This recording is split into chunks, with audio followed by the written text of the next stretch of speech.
The College Hockey Experience, NCAA Bracket Reaction Show on the Sports Gambling Podcast Network is brought to you by Kalshi. Yes, make real money predicting sports, people. Kalshi is available in a ton of states, and you get a $10 free with the promo code SGPN. That's Kalshi, Kalshi, promo code SGPN. So do that and let it ride. Hey, this is LeGarrette Blunt, and you're listening to SGPN. Let it ride.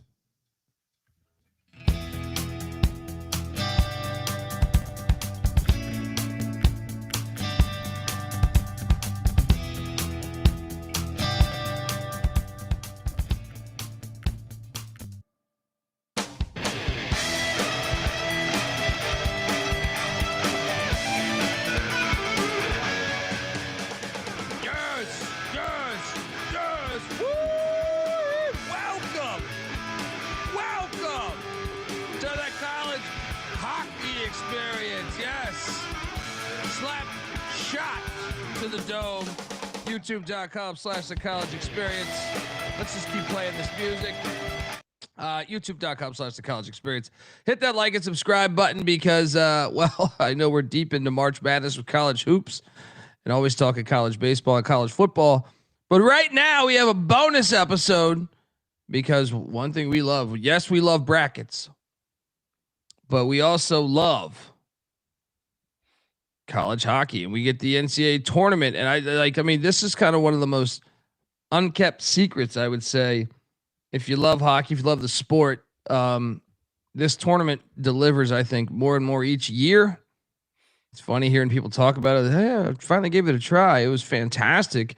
Yeah, that's really that's what I tell everybody is give it a shot. You'll love it because it always delivers. And speaking of that, if you're wondering who the hell you're listening to, my name is Colby Swinging Dant and Bieniek, aka Pick Don D. That's not a pick. This is a pick.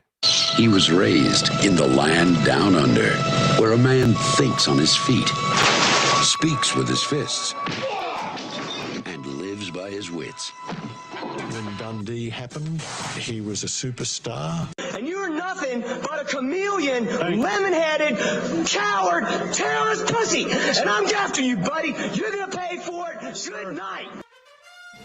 Yes, it is here. Shout out to Jacoby Kane saying yes. He definitely wants to learn about college hockey. Well, you are in the right place. And let me tell you, you're never going back.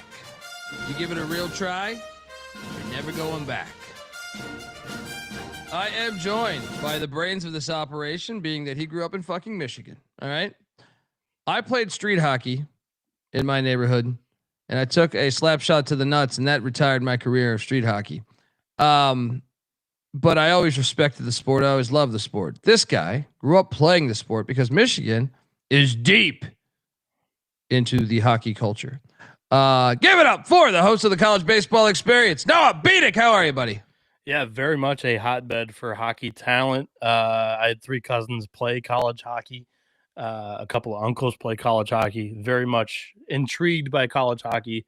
But, college basketball is the bigger one of the 2 winter sports. Like, I'm fascinated by brackets. Everybody gets locked in for March Madness and everything. So that's what ultimately attracted me to love and watch college basketball all year round. But I do keep an eye on the college hockey scene and NCAA hockey. And when I joined the college experience, I was like, this is a no-brainer. Nobody else talks college hockey. Like, even the NCAA tournament, there's like 1 or 2 previews total, and neither one of them have a betting focus. So I'm ready to deliver. 2 years ago now, I believe it is, the bracket only had 1 loss. So I want to really run that back. But this year we upped the visual version of the show. In years past, we've rocked with the NHL gambling podcast background. This year, we've got our own. Let's go, baby. Let's I go. liked it because you're using the retro College Experience logo. It worked better for the circle, for the center ice logo, I like it. I like it, buddy. And it looks like it reminds me of Ice Hockey, the game for Nintendo that changed NHL lives. 94. Blades of Steel, all that shit. Fantastic. I even have the music here, by the way, for when we lock up. when we go to lock up a game, folks, I'm showing my age here, but this is what you'll hear. NHL 94, one of the greatest games ever. But yes, here we are. Shout out to the chat, Cannabis Capper, TCE talking Frozen 4, only the proudest of programs. Ken, thank you, buddy. And we are very proud. And I'm proud anytime there's a bracket, but also like this is one thing that throughout the year, because college hockey, it's like a marathon season too, right? This starts before college basketball, correct? Yes, it does start before college basketball. That's because in December there's like this whole prospect circuit, like World Juniors kind of delays the college hockey season along with other international competitions. Like this year we had the Olympics. There were a couple of college players playing for their and you can be in the pros and play college hockey, which is awesome. Right? You can be drafted in the pros and still play college hockey. Correct. You can't play in. I was wondering where you're going with that. Like some of these guys have already been drafted. So when you turn 18, you're like 18th year old season, you are eligible for the NHL draft. And most of these guys have been drafted. And it's an easy handicap to determine just kind of pure talent. A lot of these teams, how much they have, because when they were younger, they were notified and, identified by NHL teams to become a prospect and be drafted and whatnot. So yeah, that's a nice handicap, and we're able to drop that at times throughout the show. So, but yeah, that's very cool. And a lot of the teams that post like their game day lineup, they'll put the little NHL logo next to the guy's name that identifies that they were drafted. So I like that in the college hockey culture. Yeah, let's go. That's something that I think some of the other sports might want to take a look at learning from. But yeah, buddy. So I mean, like I've watched a lot throughout the season. I feel like on Friday nights they always sprinkle us with games, and I go out of my way to especially when you have like the dull college basketball Fridays where there's only like 5 or 6 games. I pepper that in with I watched and I caught that Penn State hockey game that was out at the Beaver Stadium. Yep. More of that, please. Last year, didn't they do Wrigley? They did Wrigley last year. That was the fire. Entire Big Ten, I think, had a game. They treated the entire Big Ten to a game. Every year they should do that. Every year they should do that. Yeah, it was very cool. But yeah, like Friday nights is the dull night of college basketball, but it's the premier night for college hockey. Those are the big, attendance numbers nights for a lot of college hockey arenas and destinations around the country. So, yeah. And look, the chat's coming in. Mom's your dad saying shout out to the Lady Badgers. NC Anderson saying, love you guys talk Frozen 4 on top of your already busy basketball schedule as a Minnesotan. I don't know if I'm saying that correctly. Yeah, Minnesotan. Yeah. It's only one of the things I have to look forward to each year. Well, cheers to that, man. And Mums or Dad mentioned Wisconsin's women team. I believe they won their 4th natty in 5 years. I believe that's the dynasty. It's either 3 and 4, 3 and 5, or 4 and 5, but I believe it's 4 and 5. Very, very, very impressive right there. Shout out to them. And so let's jump into this, man, because before we do like games, I wanted to talk a little bit about bracket, because I got something to get off my chest too. I think I pissed off half of the hockey landscape and online Twitter sphere or whatever. First off, I want to say this. Imagine SEC football, like that culture. That's the Northeast in hockey and college hockey, and specifically the Hockey East Conference. They sucked this year. So just imagine the SEC football went about 10-62 in non-conference. And because of that, you only get they had their backs up against the wall. They had a shot of only having one team in the 16-team tournament. Hockey East did kind of sneak their way into 2 4 seeds as well. So they have 3 compared to the Big Ten's 4 teams, the NCHC's 4 teams. But the loudest, the most passionate hockey fans are in the Northeast. So give them credit there. However, the Northeast is very much stood in cement on the fact that they enjoy these neutral regional sites. And you'll see it when we talk about some of these sites. Like there's one in Loveland, Colorado. Denver's the home team. They're a 2 seed. Doesn't make any sense. There's always been Allentown regionals. Penn State's been a 3 seed, but they're playing at home. This year, they're going to be a home team in Albany, New York as well. You play the entire regular season just to ultimately lose home ice advantage in that case. Like I disagree with it. I think they should be played on campus. It helps attendance numbers a ton too. A lot of these regionals are going to have no attendance, especially if you don't have the close Denver, North Dakota, or whoever in the game that's being played. Like these things are going to be dead. So College sports should always be played on campus if you can. Right, Yeah. like that. Like I'll make the exception if it's Army Navy or some shit. You know what I mean? Or like I'll something make where the exception if it's like the NCAA tournament for college basketball, men's college basketball. That's a good enough product where it actually pulls fans from like Yeah. wherever they go to Yeah. school to the neutral site 6 hours, 8 hours away.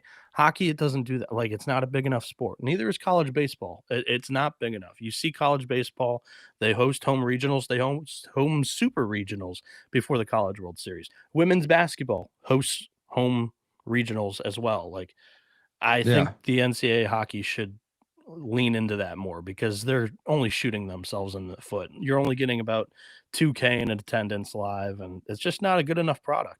Amen. And I know we've been doing this show quite a while. I want to say our first year we nailed Quinnipiac, right? Yes. Didn't we nail Quinnipiac? We've nailed quite a few. Denver has kind of been easy, but we've nailed Denver twice. So yeah, shout out to the Pioneers with that a magical run. Or was it Quinnipiac? Maybe I'm thinking of Quinnipiac that had the magical run when they won. Like which game was it? They won in like overtime. I feel like they won in overtime. It looked like they were going to lose. That was for a Western minute. last year. They won 2 double overtime games to win the national championship, which I drilled Western last year.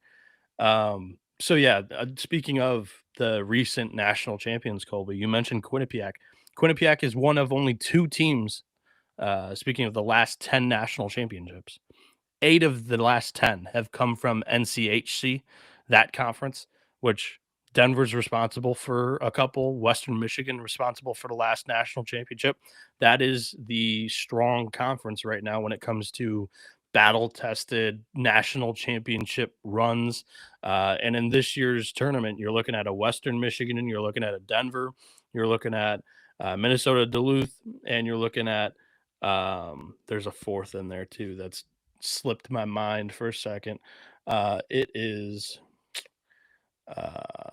in the NCHC. We're looking at Western, Duluth, Denver, and North Dakota, the 2 seed. So those 4, I think, have good shots of winning it all. And then also just a note that I wanted to get off my chest. This year's NCAA tournament is loaded with premier talent. You don't normally see this, but we have 8 of the 10 Hobey Baker Award finalists, which is basically your Heisman Trophy of college hockey. 8 of the 10 are in this year's NCAA tournament, which is phenomenal. You got Max Plant of Minnesota Duluth, Eric Polkamp of Denver, Trey Augustine, the goalie of Michigan State. He's the only goalie, even up for the Richter Award, which is the best goalie in college hockey. He's the only goalie in the NCAA tournament that is not recognized as like a top 3, top 5. TJ Hughes from Michigan, Charlie Stramel from Michigan State, Ethan Wittebach from Quinnipiac, who I believe is leading the country in goals right now, Gavin McKenna of Penn State, and then Hayden Stavroff of Dartmouth. So there's just more talent, I think, than ever before in college hockey, which is always good, like great for the sport. 100%. And it's in one of the things that I wish in a way, Molly Line Mac almost pulled this off is I remember they were playing at they're playing at Lindenwood's campus. Does that sound 2 years correct? ago. Yeah. In St. Louis, Missouri. Now Las Vegas, Nevada is hosting this. I find that fascinating. So 2 years ago, Lindenwood's campus hosted the regional, which it was a smaller arena. Last year it was in the St. Louis Blues arena where they hosted the Frozen Four. And then this year's Frozen Four is going to be out in Vegas. So How do you feel about that? I'm intrigued to see the crowds. I'm intrigued to see if it draws a number. But I mean, I guess if it's Vegas, you can talk these people from these cold ass places to go out to the desert, 100 hit up heat. Circa. All right, hit up the D, which Use the code SGPN for 15% off, right? Yes. Shout out to Derek Stevens, the owner of those places. But Golden I think Gate it might as well. work. I mean, one thing I'll say is this: they've embraced the Knights very well. Yeah, I've been traveling to Vegas for like over 20 years, and the Knights is a real deal there. It's well worth it. So maybe that hockey culture, and then mixed with the great place to go get absolutely shit faced and have a good time and gamble and mix all of those together. Yeah. You might have a fire turnout here. So I think I'm excited. Vegas is an interesting destination for the Frozen Four. They've kind of flirted with these off the wall locations, especially West, because like I said, the Eastern hockey culture very dug deep and in cement with their feet, maintaining a lot of that presence and keeping that strength, because it's politics. Like that's where the strength in college hockey has been for the last 20 years. Now you see Denver winning 2 of the last 4 natties, Western Michigan. I saw Tennessee State, first HBCU start in college hockey. Let's go. Oklahoma State. There we go. Like, those schools are on the way. Arizona State. Shout out to Jason Cruz giving us $2. The boys are back. You're talking hoops tonight. Yes, in about an hour and 10 minutes. But I believe, going back to what you're saying and talking about Tennessee State or Oklahoma State, in my opinion, every college should play basketball, football, baseball, and hockey. Like they should just have that. They should have that. I want to see more. Like hockey's too good of a sport for it not to exist elsewhere. And I understand the old excuse is it doesn't get cold there. Now, you got hockey teams in the NHL in Florida, Texas. That's what I'm saying. That's dude. I fucking lived in LA for a long time. And modern technology, like NBA and NHL teams are sharing arenas. You see it up in the Northeast. You got their basketball school or basketball team and hockey team sharing arenas as well. Like it's easier to pull off than it's ever been. I was part of the LA Kings won a couple Stanley Cups, and one of them I was on the streets having fun as they burned down everything. I didn't burn down anything. Just sat back and watched the celebration live in downtown LA. But my point is I've seen these passionate fans there in LA, and I know they care about hockey, and I've seen this elsewhere too, Florida and everything else too. So. If you're listening to this, athletic directors, get your shit together. All right. Get hockey going at all these universities. All right. Now let's jump into this. Revealing the bracket first, Bieniek. How do you want to do this? You want to just look at the bracket and say, what were your most shocking, misseedings perhaps? No, I got it off my chest. Like there's no shock to it, because they basically go with the BCS ranking. If you're a college football fan. So like it's all computerized. Actually the one thing that happened this year was they went from pairwise ratings, they switched it to NPI, National Power Index, and one team got fucked, and that was UMass. UConn was rated higher than UMass on the newer rating system, but I mean both of them are Hockey East schools. Both of them didn't win the conference tournament. Both of them in this case would have left it up to a committee, and it is what it is. To me, I'm not crying a river for either one. I'm ready to talk some games. Let's do it. Let's jump into it, because I mean, out the gate here, and these fine work on the ice hockey logos here, but the first game played chronologically. All right, we're going with chronologically time wise. You have Michigan State Sparty, the number 3 seed. Overall, I believe, right? Or number 3 team in the nation. Yep. Yeah, 3 seed overall, right? Michigan State taking on the UConn Huskies. This is in Massachusetts, so you would think, what did Sparty do to deserve a fucking road game, Bieniek? That's make it make sense. Yeah, all of these fucking 1 seeds are on the road this year. It's so jacked up. Now, I will say, Denver. When we get to Denver, Denver has had, they've been the West Coast team that has always had to fly east for these regionals. I'm happy that Denver finally gets the benefit from not being a 1 seed and they host, but it's like, gosh, come on, man. All of these 1 seeds are on the fucking road, dude. Sparty's like, what the fuck's going on here? I mean, and instantly. It doesn't help that you have 3 Michigan teams as 1 seeds too. So even if there was a centralized location regional, only one of them is getting it and 2 of them are getting sent out. But yeah. Well, and don't you find this fascinating? This is being played. What day is this being played? Thursday. So we have Michigan State, UConn on the hardwood in basketball on Friday. So what a weekend of rivalries here. Now I'd be hard pressed without even knowing. I've watched Sparty a couple times this year. I don't believe I've watched UConn. But why should we not take the plus 180? I know you're a Michigan fan, but plus 180 for a team that should have the crowd. Am I a maniac for thinking we should do this? Slightly. I would say, again, UConn coming from Hockey East, not nearly as strong of a conference as it's typically been.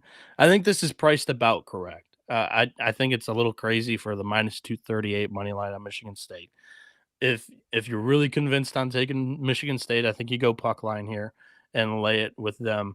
But overall, I think your best look has to be the under 5.5. Just with how stingy UConn can be defensively, but also, I mean, Trey Augustine is one of the best, if not the best goalie in the entire country. And they have a terrific coach in Adam Nightingale, who has done a terrific rebuilding job at Michigan State with this program.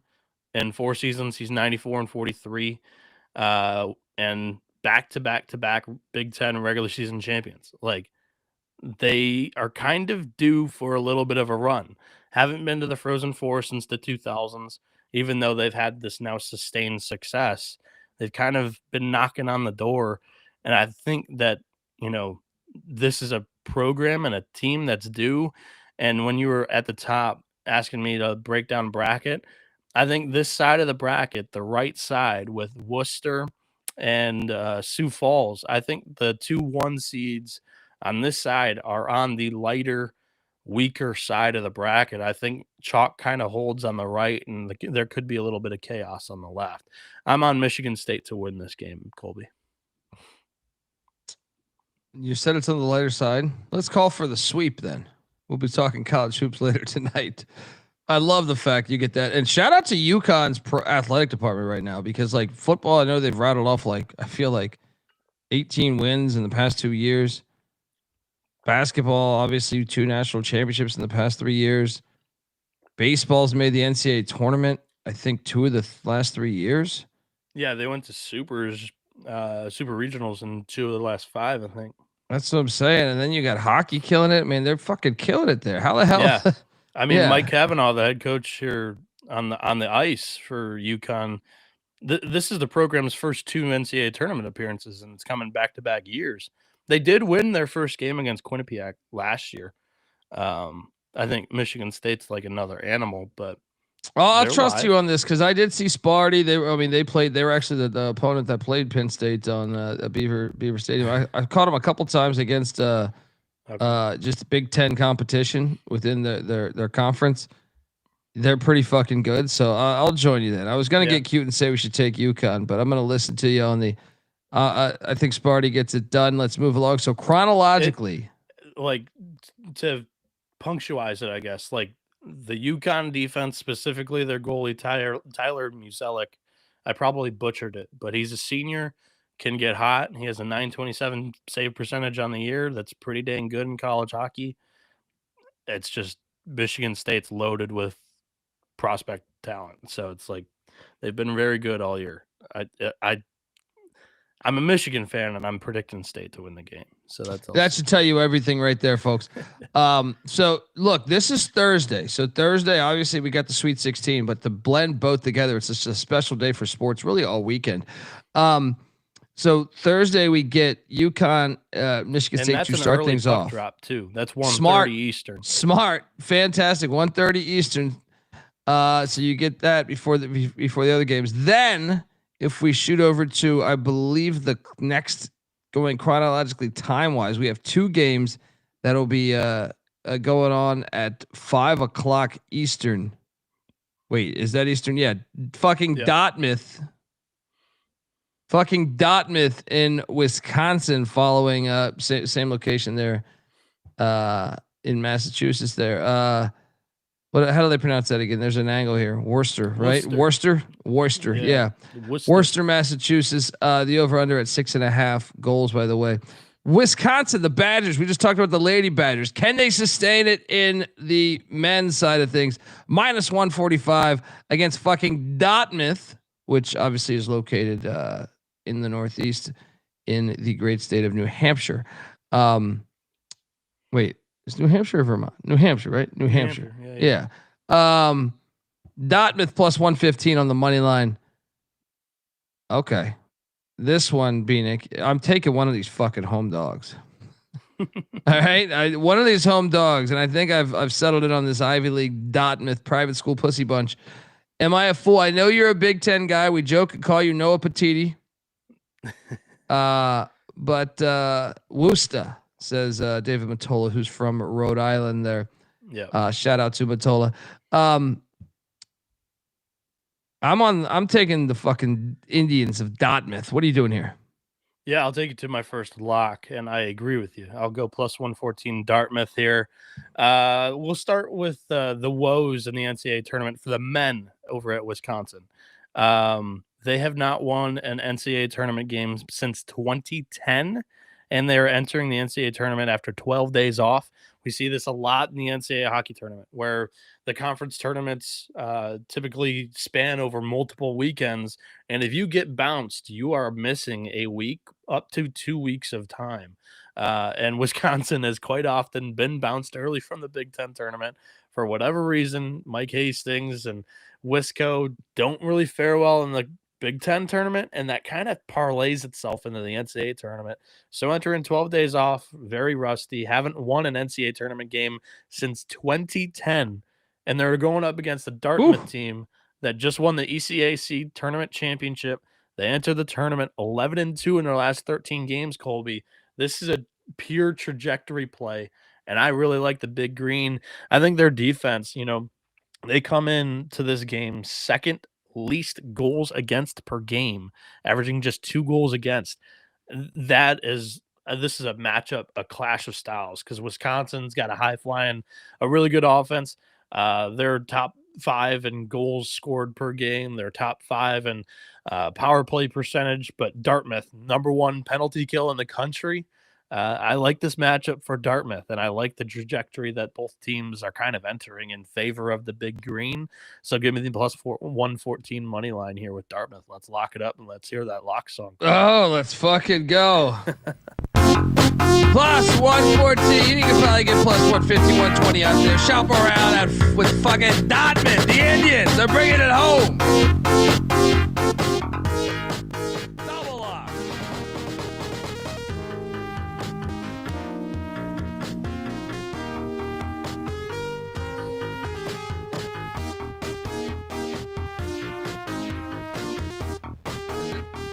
Is it bad that I drive around sometimes listening to that? No. It's a pure White vibe, Tiger. I got White Tiger in the back seat. Dartmouth. So in net for them, most likely it's going to be Emmett Croteau, who has the 3rd best goals against average in the country, just at 188 with a .924 save percentage. Got to just name drop him and the goalie that's got the hot hand right now. So give me all in on Dartmouth. Let's go, baby. Let's go. Look, before we get to the next game, which we starting at that same exact time, I got to let you know that the College Hockey Experience is part of the Sports Gambling Podcast Network. You get the SGPN app for all of our picks, all of our podcasts, all of our content. I know Cannabis Kappa writes a bunch of great articles over there regarding college sports. So all completely free. Just type in SGPN to whatever, whether it's Google Play, whether it's iTunes, whatever, Apple Podcast, or, just type in SGPN in the App Store of all these things and click that download button. It is free. And remember, as always, to let it ride. We're also brought to you by SeatGeek. Hey, if you're going to look, this is just a great time of year. great time of year when you really think about what we got going on. I'm watching a Wichita State Tulsa NIT game going on. We got the NIT, right? College hoops. We got the actual March Madness going on, the NCAA tournament, which is scattered around the United States. I think this weekend, Chicago, San Jose, Washington, DC, and probably another location I'm forgetting, right? You mix that. We got the Crown out there in Vegas soon. We get the college hockey tournament where we said just Worcester, Massachusetts, whether it's Las Vegas, Nevada, and so on and so on. You got college baseball going on, scattered through. You got MLB opening days right around the corner. NBA playoffs, NHL playoffs looming. Just everything. Fucking World Cup even this summer. So I know you're going to be wanting to get out to sporting events, and you should, because there's nothing like catching live sports, in my opinion. But when you do, you should use SeatGeek. Do not fall for that other nonsense that's out there, because I can tell you without question, and I'm not saying this for shtick, I believe SeatGeek is the best stuff out there. With over 35 million downloads, SeatGeek is the #1 rated ticketing app, and I believe they're rated that way for a reason. All right, there are more than 70,000 events listed on SeatGeek, including concerts, sports, festivals, and so on. And obviously, the NCAA tournament, the college hockey tournament, is here, and this is going to be a great event. If you haven't been, I challenge you, go out there. Look, SeatGeek has your back. Each ticket is rated on a 1 to 10 scale, so you know you're getting a good deal. So look for the green dots. Green means good, red means bad. Plus, every ticket is backed by their buyer guarantee. And of course, I have a code for you guys. You can get 10% off with the promo code SGPN off your next set of tickets at SeatGeek. Yes, that's 10% off any tickets with the promo code SGPN10 over at SeatGeek.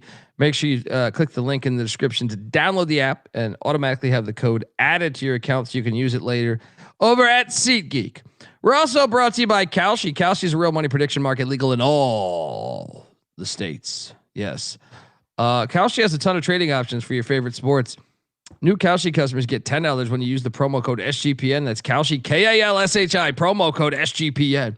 And last but not least, here we're also brought to you by Underdog Fantasy. Underdog has you covered for pick'em for almost every sport. Underdog just increased their payouts as well. 2 pick entries now pay at 3.5 times, and 3 pick entries now at 6.5 times. Underdog's also got a brand new offer for new customers. Play $5, get $50 in bonus funds when you sign up with our promo code TCE SGPN. So do that and let it ride. All right, we are back, and I know I see Capper talking about this. This is oh man, this Wichita State Tulsa game, this rivalry game, which is in college hoops, has been delivering tonight. Bieniek, Tulsa blew like a 30-point lead. Wichita ties it up. Tulsa comes right back. But anyway, so look, back to college hockey. So we're still. This is Thursday the 26th. Like I said, 1:30 Eastern, you get Michigan State, UConn. 5 o'clock, you get fucking Dartmouth and Wisconsin. And you also get one that I am really excited to watch here.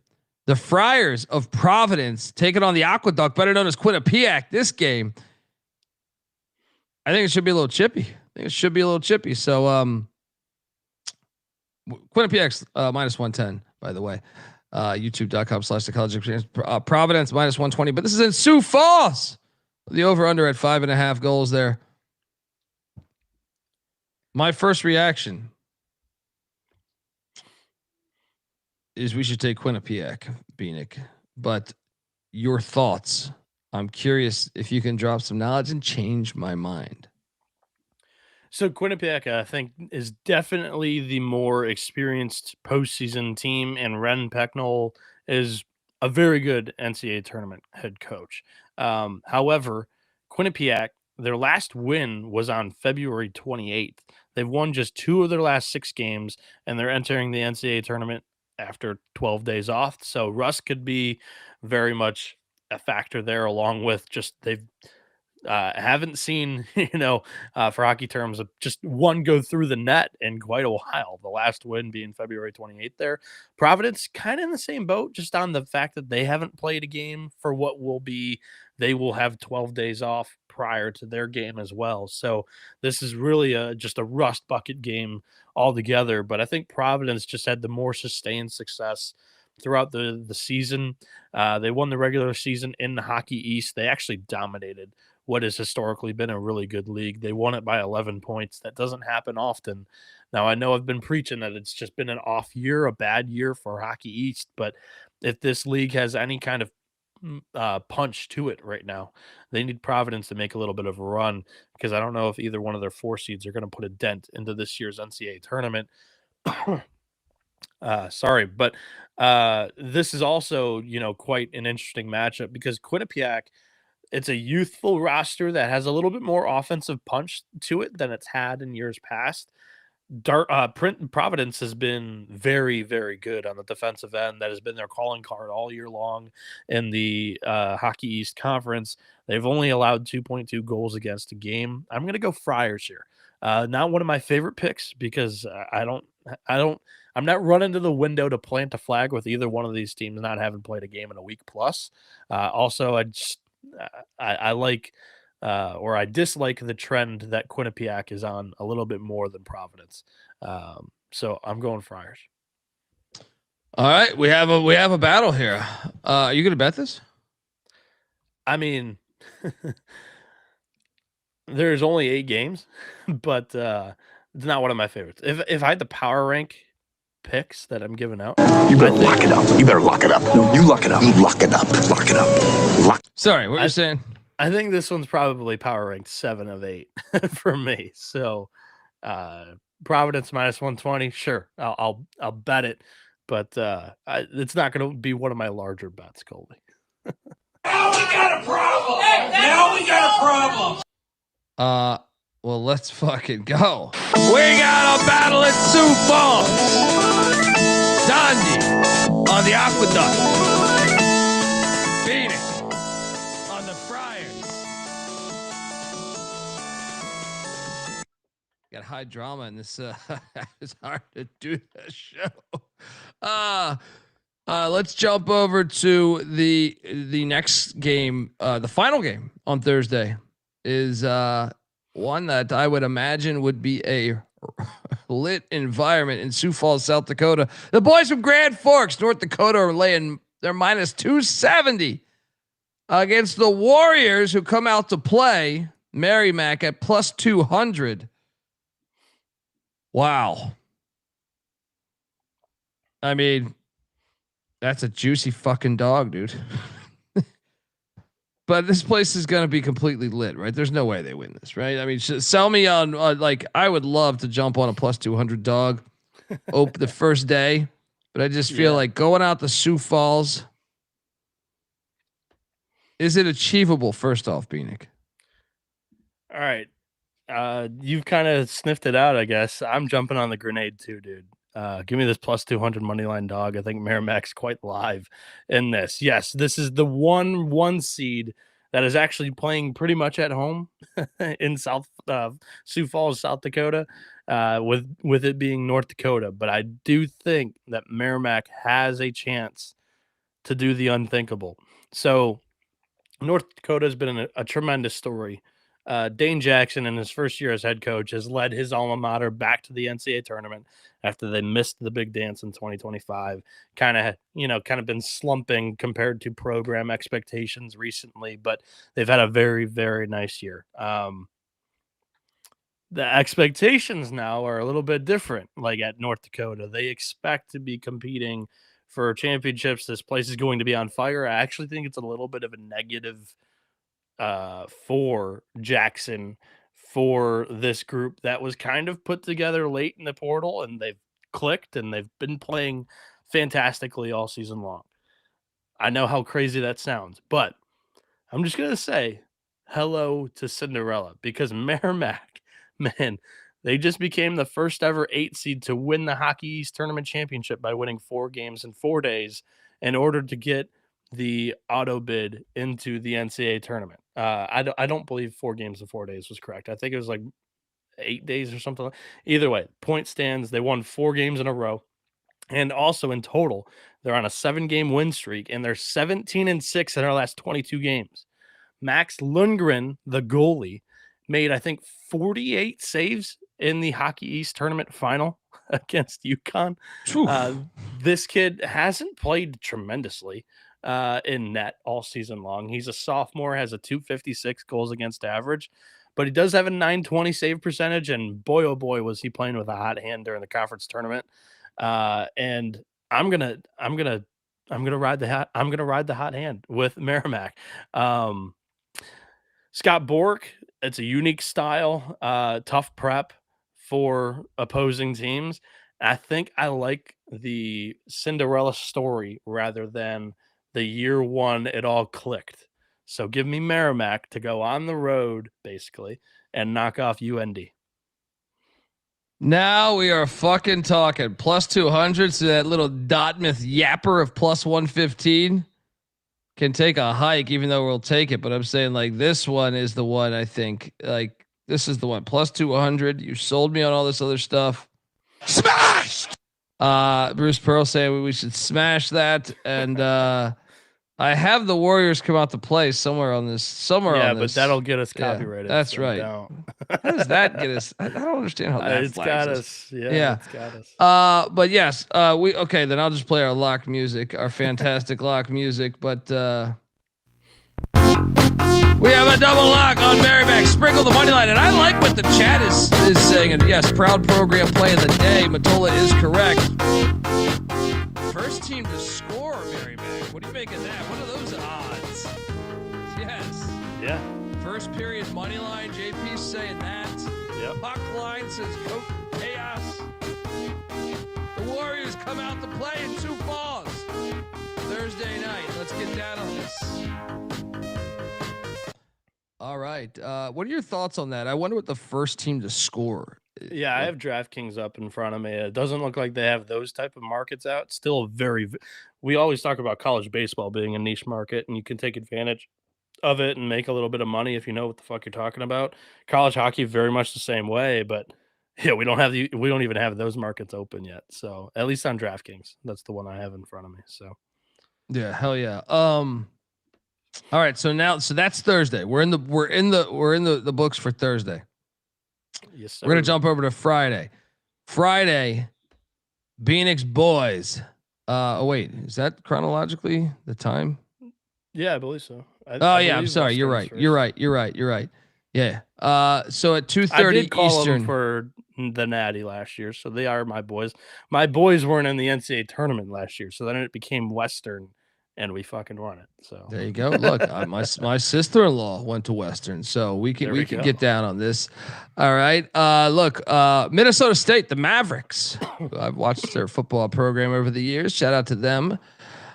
Taking on the reigning national champs, who you had just talked about on our basketball show last night about building this great arena in Kalamazoo, Michigan. There, The Broncos got major money and energy behind their program. Really, in all sports right now, it seems like. But I think hockey is kind of the catalyst, the driving force. Yeah. Very excited for this matchup, and like I said, this is a day. So Friday day. If you're bummed out because the NCAA tournament, we got nothing during the day. Don't forget, we have this game going on 2:30 Eastern. Broncos and what are they again? I know that that's a bull. The Mavericks. That's right. Yeah. It's written right across his horns. I know. I wasn't looking at this page. I was looking at the actual bracket. Yeah, let's go. By the way, Minnesota State's plus 230 on the money line. This is in Loveland, Colorado. Over under at 5.5 goals. Western's minus 310. No value on taking Western minus 310. Can you sell me on Minnesota State? Because if not, my angle was I was going to take the over on 5.5 goals. Ooh, I would go under. That was so I can't sell you on Minnesota State. I do think they have been quite the story and they're entering hot. So Coach Luke Strand, he's in his 3rd year in Mankato. He just swept the CCHA regular season and tournament titles for the 2nd straight year. They come in 22-10-7. Minnesota State has won their 4th conference tournament championship in the last 5 years just as a program. So the Mavs have kind of been rolling, and they're rolling into this game. They've won 12 of their last 14. But I just think the the momentum of Western Michigan, everything that's been clicking, they've been spending money on the program, arena, roster. They brought back a lot from the national championship team, and they've picked up right where they left off. They go 26-10. They actually did not win the NCHC regular season or the tournament title. So I actually really like that for Western moving forward. Like right now, they haven't risen a banner. So they're looking to not have an empty season when they returned everything, and they're still a top 4 team. They get a 1 seed. Now they get fucked by the draw because now they're playing in Colorado, and they're going to run into Denver for like the 6th time this season because they play in the same conference. And I just think it all kind of aligns for another pissed off run at a national championship for Coach Pat Firschweiler, former captain of Western Michigan back in the day. He led them to a natty last year. It's also just this week he stiff-armed his home state, Minnesota Golden Gophers, as they were searching for a new coach. I think it all kind of is aligning once again for Western Michigan deep run into the NCAA tournament. So the name you need to know for Minnesota State is Alex Tracy. He is their goalie. He was fantastic last year. He's been fabulous again for the Mavericks this year. He's got a 180 goals against average. He's got a 927 save percentage. He can throw a wrench into things. He can legitimately be a brick wall and just halt any dreams and plans that Western Michigan has. I mean, Western's got 3 guys that have 30-plus points on the season. They have the 2 Slakinski brothers, as Hampton, Slakinski, and Net's been the Latinsky brothers. Now we're talking. Slakinski. Oh, Slickinski. Okay. Yeah. One's the goalie, one's the star forward. So guarantee you they have a cousin or an uncle that's been a serial killer. Oh shit! Guarantee you. I'm gonna go under 5.5. I think that Tracy throws a little bit of a wrench into things. Western Michigan escapes with a W, but I do think I like the shitstorm that's brewing right now in Kalamazoo/Loveland. So it's all kind of going their way. Let me just say they've played Denver a couple times this year, right? Yeah, they played like 5 times. That's what I'm saying. They scored 6 against Denver. They scored 4 against Denver.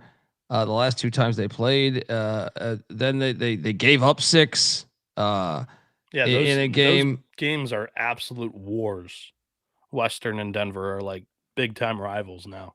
Well, my point is, and I know Denver's competition, like they're really good, but North Dakota back in late February, they gave up 5 against North Dakota, the Fighting Sioux, and then they won in a 4-3 overtime game where they had 7. So like I feel like when they've played against super good competition, even the 2 matchups against Minnesota Duluth, both totaling at 7 goals. That's why I'm going to jump on the over here, but we got another battle. Let's go. All right, let's do it. Battle on the total.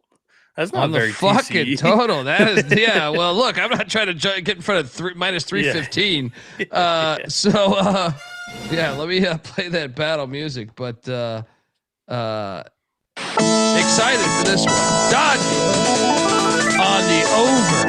Bieniek on the under in Loveland, Colorado.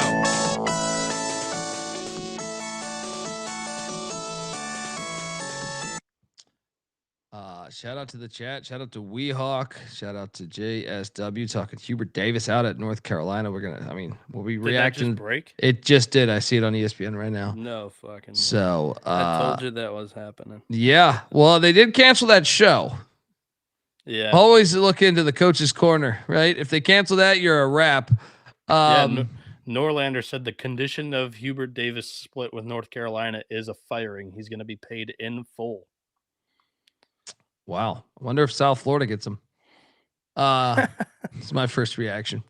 Fascinating matchup there. So that is the day game Friday that jumps us into Bentley, Michigan. And this one is being played in Albany, New York. The over-under at 6.5. Bentley at +325. And look, if you're just new to college hockey, Bentley's pretty good. They've I feel like every time we do this, we're using this graphic. We're searching for Bentley's graphic. They're taking on Michigan, but Michigan obviously is really good because they're minus 475 in this spot. So, Bieniek, we're buddies in Vegas. We're sitting there having cocktails, but I also love. I became a UNLV basketball fan in 1990 or 89. I think it started in 89. I became a Colorado football fan. I feel like a lot of my fandom I can chase back that wasn't local. I can chase back to just wanting my brother to feel agony and defeat, right? So it's no different 40 years later. Go Bentley. Fuck you. All right. I will jump on that. Let's sprinkle a little bit of that plus 325 money line. Michigan's got basketball in Chicago this weekend. They're too good at their fucking sports right now. So let me line up on Bentley plus 325. Bieniek. I know you're going to say I'm a fucking moron, but what are you doing here? Yeah, you are a moron because I think you're getting Bentley screwed up with somebody too.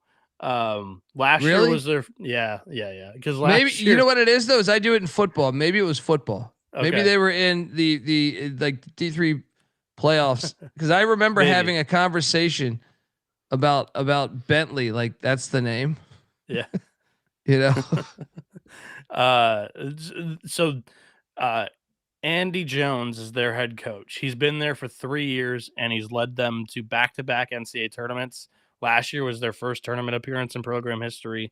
This is their second. And last year they gave whoever was whatever one seed they faced, they gave them a little bit of a run. It was scary in the third, and then the score got dressed up. I forget who they played. It might have been BC. I can't remember. I actually think I'm thinking of football. They were they made the D2 playoffs a couple years ago under Bill Cavanaugh, and they've had winning records every year since COVID. So yeah. And then so this Michigan team, they've been like the number one team in the country in hockey for almost the entire year. But I would say they began the season much like a Indiana football, not historical precedent, whatever, but like Indiana was outside the top 10. Nobody thought they were going to be the number one team. This is the reference I want to make here. Like nobody thought they were going to be as good as they were. And then as the season kept going across and other teams are losing, falling apart, that's kind of been the year for hockey this year is you don't have a Minnesota, you don't have a Boston College, you don't have a Boston U in the NCAA tournament this year. Michigan just slowly but surely that first month and a half of the year took over the number one seed and did not let that thing up. And Brandon Norado's kind of been working towards this. Last year they got ravaged by injuries, and that's why they missed the NCAA tournament. This has always been a high-flying offense. There's nothing different about it this year. They've got 2 50-point scorers in TJ Hughes and Michael Hage, which is absurd. You don't even see one 50-point scorer half the time in college hockey. They've got the nation's best power play. However, they're not as disciplined. They go to the box a ton. That's kind of the Achilles heel of this team. They take more penalties than almost anybody else in the country. But where they are better, much, much better this year than they have been in years past is goaltending. Goaltending's always been a huge weakness of this team. This year they have Jack Ivankovic, who's a freshman, but he's an older freshman. He came down from the CHL. He's a very highly touted NHL draft prospect. And he's got a 214 goals against average with a 923 save percentage. So on the other side, in between the pipes, Bentley has a really good goalie. Luke Sweden is top 10 in goals against average with a 202, and he has a 921 save percentage. So if their freshman stands on his head, the Falcons have a really good chance to be feisty again, but I'm going to ultimately go with Michigan, and I know that doesn't come as a surprise for you. Give me the under 6.5. I just think that this could be a little bit sweaty. Both are good goalies. Under 6.5. That's a high total. Bentley just under 6,000 people enrolled. Students enrolled. Michigan just under 46,000. Yeah, that's a problem. But Bentley's only a 2-hour drive from Albany. Is there any shot they have this crowd since Michigan basketball is in Chicago? Even if they do, it's not going to be a ton of a good hockey crowd's like 2,400, 2,500 for an NCAA tournament game. I don't think that's enough to sway it. Like, especially at it's not on their home campus or whatever. Like, I don't think it's going to be anything that Michigan hasn't seen this year. Yeah. Going on the road to Big Ten campuses. I'm just going to put like $10 on fucking Bentley. Okay. Just to fuck with you, dude. Just to fuck with you. I like the under 6.5 here is my pick. Yeah, that makes sense. Actually, I'll actually bet that one too. But that one I'll put real money on. Next up we have Cornell, which great logo with the hockey stick, dude. I actually pulled this from their club team. I love it. I love it. Yeah. Great work. Cornell, the Big Red. They're in Loveland, Colorado, getting they're plus 160 on the money line, taking on the Pioneers, our boys, Bieniek's boys, the Denver Pioneers, minus 210. They finally got a home crowd, dude. What's crazy is they finally get this after being on the road so much. And I want to take Cornell so bad, but I feel like they're going to be lit. You idiot. You've rode with David Carl like every year with Denver on the road, and now they're at home. And I've lobbied for him. I've been like, this is horse shit. And now I see this and I'm like, man, plus 160 Big Red. But no, I'm going to stick to my guns. Pios, the over-under's at 5.5. My first thought would be under here, but Bieniek, what would you do here? I think that's the right move for you in sticking with Denver, because I do think that this is the move. I think this is a great dance partner for a moneyline parlay if you're looking for one in the NCAA tournament with a couple of these really heavy favorites. Cornell, nice story. Casey Jones, this is his first season as head coach there.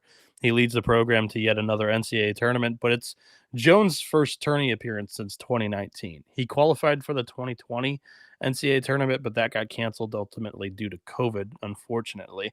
And you're going up against the best NCAA tournament coach right now in college hockey, and Dave Carl.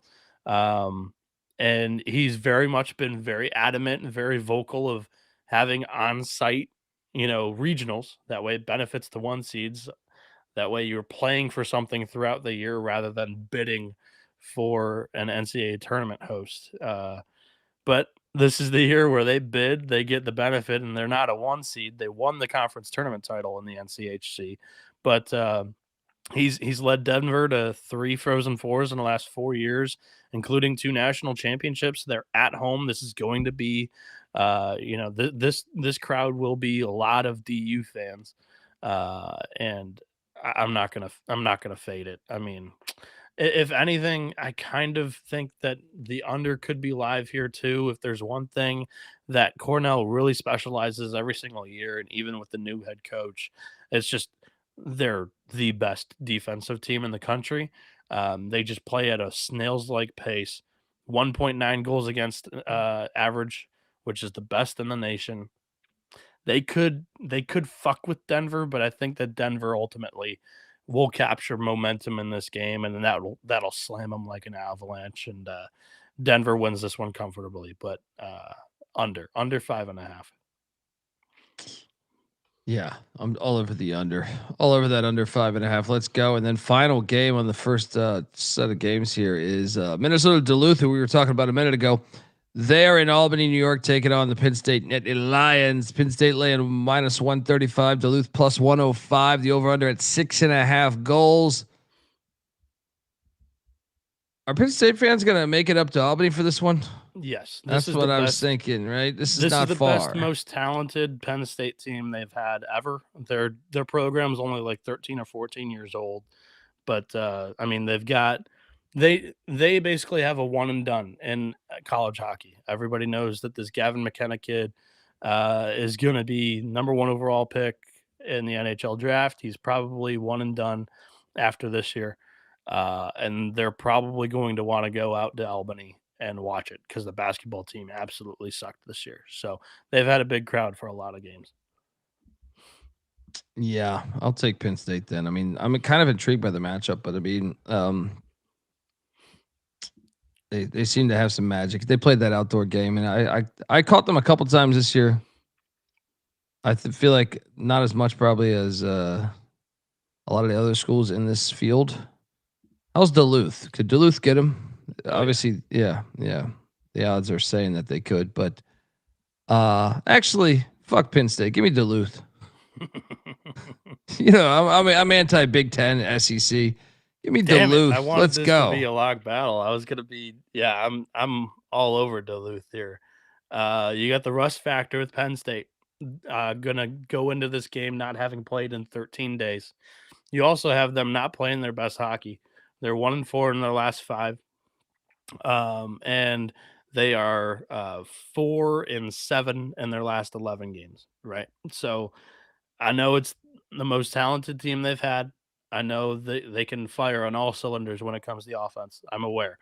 The Bulldogs, they're riding in high into the NCAA tournament. They're 7-3 in the last 10 games. On Saturday, they actually played in a road game in Colorado in the NCHC championship game in the tournament there and fell to Denver in double overtime, but they put up a hell of a fight. This is why I think, though, Penn State kind of drew a tough draw. So the offensive talent's there, and it's legit for Coach Godowski in Penn State. They got Gavin McKenna, Matt DeMarsico, Aiden Fink, JJ Weebush, Charlie Serrato, but Penn State's taken 680 penalty minutes, which is by far the most in the country.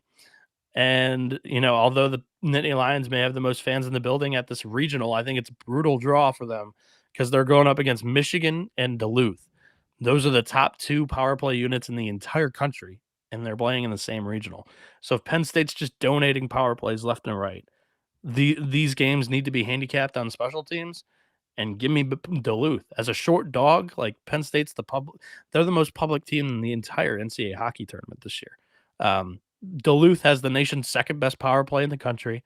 Real offensive firepower with the Plant brothers, Max and Zam Plant, both having 20-plus goals. Add in their line mate, Jason Shagabe. All 3 of them have 40-plus points, 25-plus assists, and that's one of the best lines in the nation. In net, Adam Gajan is a Chicago Blackhawks prospect. He played super well in the NCHC tournament. The Bulldogs need him big this weekend against Michigan and Penn State. I think he's good enough to get him one, for sure. And Duluth may get Michigan too, but I'm locking up the Bulldogs here. Let's go. And look, I see the chat talking about, I believe it's 9:00 Eastern. Is when this game they're begins. putting McKenna on prime time because it might be his only NCAA tournament game. That's why. Let's go. Yeah, youtube.com/the college experience. Jump over. Shout out to Carl and say, what the heck? We got a Frozen 4 preview. You bet you, buddy. And reminder, college basketball experience coming up in about 23 minutes here. But this is a double lock on Minnesota Duluth. Let's go.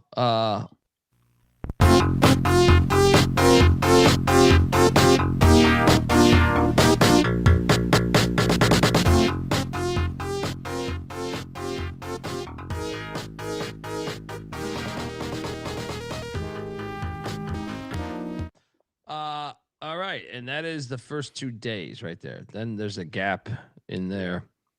Well, they go Thursday, Friday. The second round is Saturday, Sunday. Then there's a week gap for the Final Four, and then they come back a week later for the Frozen Four. We do have Frozen Four odds and championship odds, but we should probably hit an ad before we do so. Yes, 100%. Look, what I tell you, folks, at the college hockey experience is brought to you by Rhythm. Rhythm is your official data tool for dominating the madness of college basketball and March Madness there.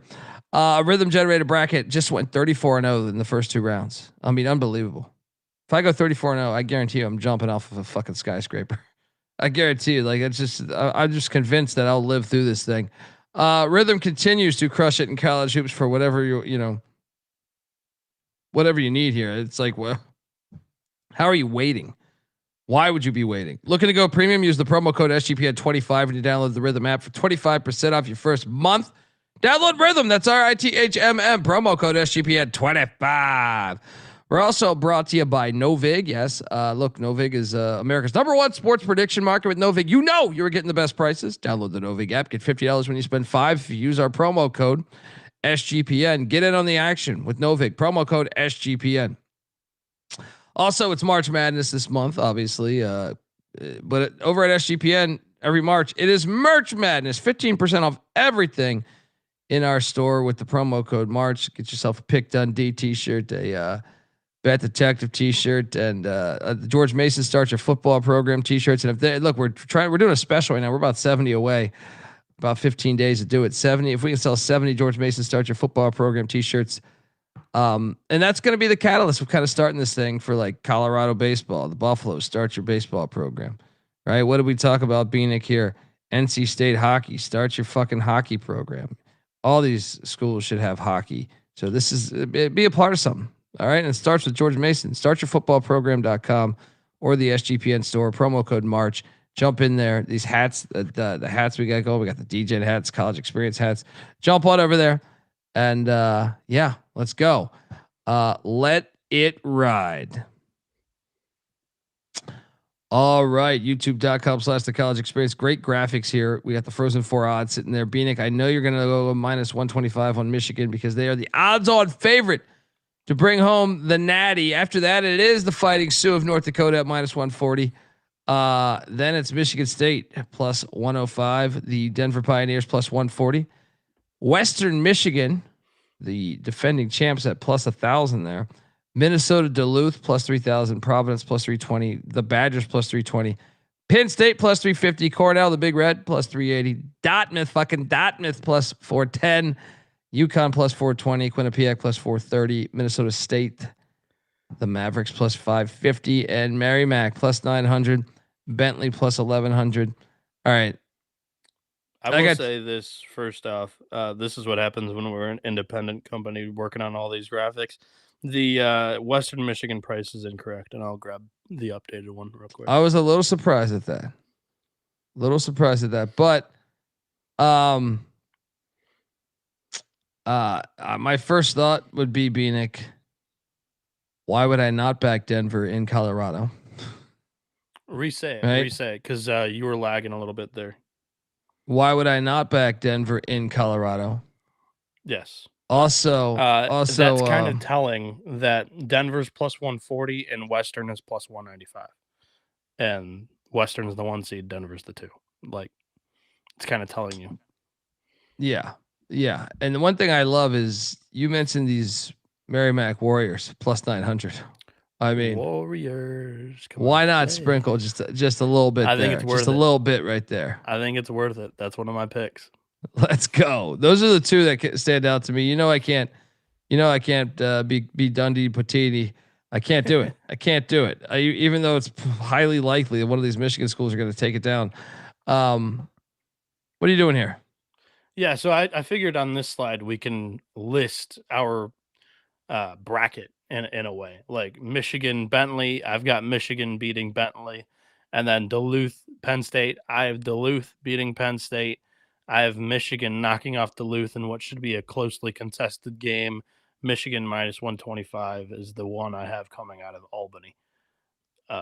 Colby, would you agree, or do you have Duluth or Penn State? I have Duluth. Okay, that's totally fair. I do think that this top side of the bracket is much more heavy and likely for upsets than the bottom side. So I kind of like the look. Then for the Loveland Regional, I have Western outlasting Minnesota State in what should be a lower scoring battle. I have Denver kind of taking control over Cornell. I think that one of a lot of the first round matchups, I think that's a... I'm going to sprinkle Duluth to it plus 300. Those would be my 3. Okay. Denver, Duluth, Merrimack. Yeah. And then I've got Denver kind of handling Cornell pretty easily, relatively easily.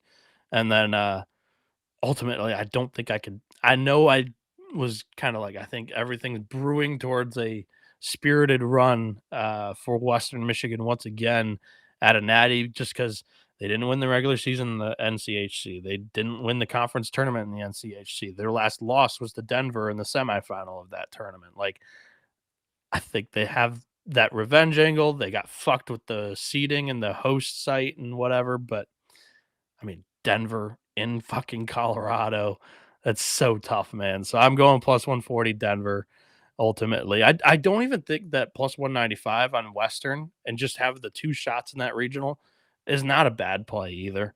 So, and then you're on Denver out of Loveland too, I assume. I am. Yeah. I mean, and then I have Michigan State over UConn. I went Dartmouth over Wisconsin. I have Michigan State beating Dartmouth.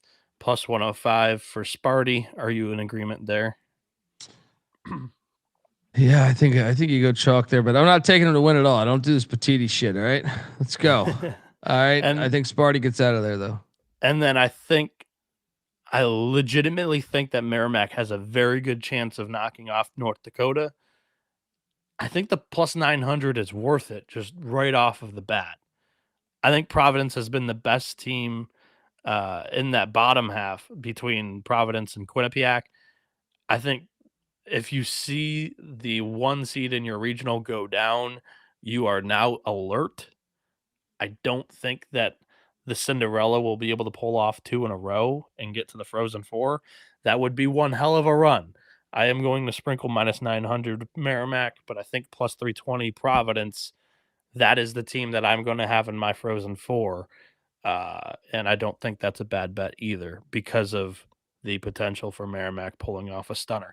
So Friars in my Frozen Four, Colby. How about you? Well, I went on Merrimack, buddy. All right, Merrimack. I got the plus 900 riding the Cinderella. Because I got Quinnipiac getting Providence. So then I'm like, let's just ride out. Let's ride out Merrimack to get them. All right, so now we got the championship odds here, Colby.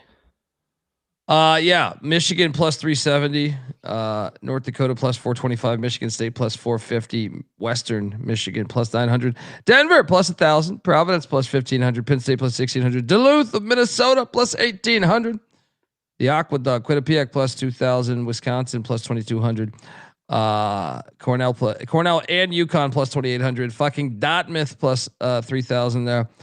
Minnesota State plus 6,000, Merrimack plus 7,500, and Bentley 100-1. Yeah. I have 3 plays. Maybe should I go with Sparty at plus 450? I think that's juicy enough. Actually, I'll do 4 plays. I'll give you 1 Petiti squad. Sparty plus 450. Sprinkle that. Denver plus 1,000. Actually, I'm only going to do 3 plays because I don't think Merrimack can win at all. Give me Duluth plus 1,800. Yeah, I think unbiased pick. Michigan State's got the biggest cakewalk. Plus 450. Their due factor is very high as well.